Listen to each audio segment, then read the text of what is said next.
Code of Federal Regulations for the Advanced Legal Research course at Boston College Law School.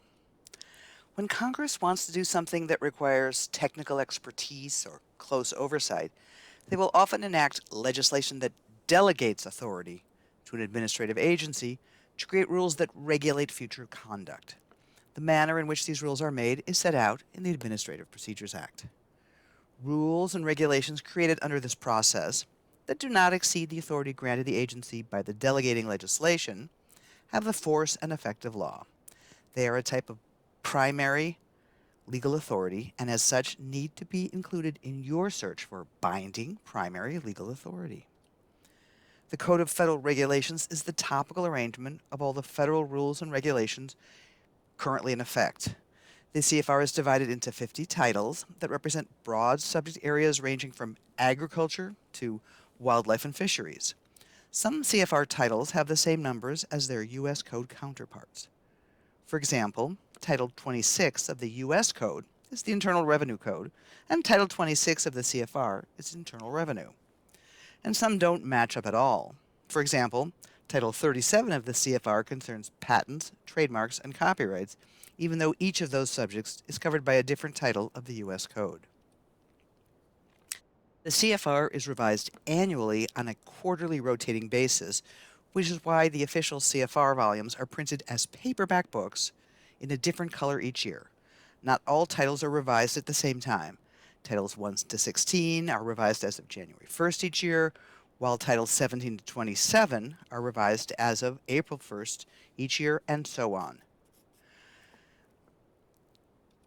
Citations to the CFR should have the title number, a section number, and a year. For example, the first section of the Copyright Office regulations concerning the policies and procedures under the Privacy Act is at 37 CFR section 204.1.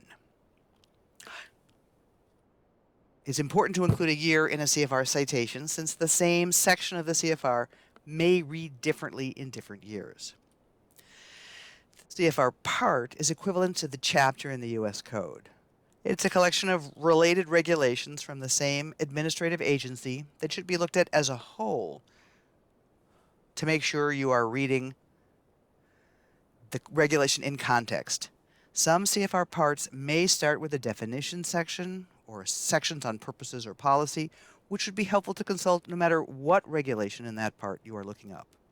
The part number appears in the CFR section number to the left of the dot, making it easy to tell when sections are in the same part. After the table of contents for a part, and before the first section, there is usually an authority statement. This is the statute that gives the agency power to make these rules. At the beginning of many CFR parts, there's also a source statement. The source is the equivalent of the statutes at large citations that appear at the bottom of U.S. Code sections. This is the citation to the volume and page in the Federal Register where these regulations were first published. Some individual sections within a part have their own source statements, especially if they were added or amended separately from the part as a whole. The CFR is available from the Government Publishing Office on govinfo.gov, the GPO's platform for government documents. The annual editions of the CFR on GovInfo go back to Volume 1, 1936. They are all exactly the same as the print volumes of the CFR. We can download an entire title or individual chapters, subchapters, parts, or sections in either PDF or XML formats. Rather than browsing for the section we want, we can use the Search tab to pull up a CFR section by section number, by citation. Remember that the CFR titles are updated on a quarterly rotating basis, so the most recent CFR available for the annual print edition may be from the previous year.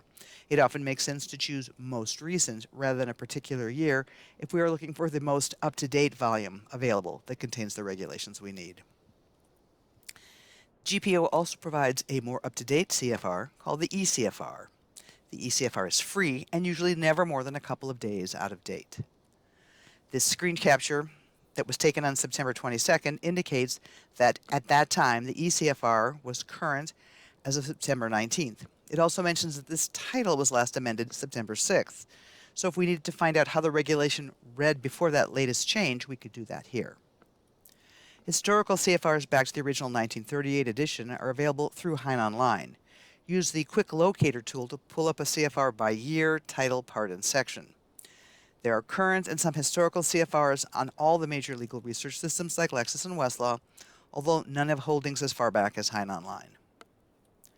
Topical legal research systems like Vital Law also contain regulations so that users have access to all types of relevant primary sources.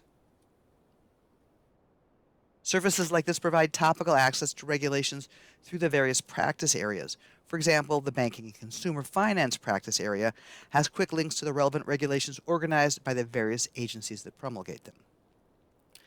So, what is the best way to find relevant CFR sections? One way can be through the authorizing legislation. 17 U.S.C. 702 authorizes the Register of Copyrights to establish regulations not inconsistent with law for the administration and function of the functions and duties made the responsibility of the register under the site. The context and analysis link from this USCA section on Westlaw brings you to a page that links you to the associated sections of the CFR. USCS on Lexis has similar links from the authorizing legislation to the regulations that resulted under the heading Research References and Practice Aids. Another way to find relevant sections is through an index.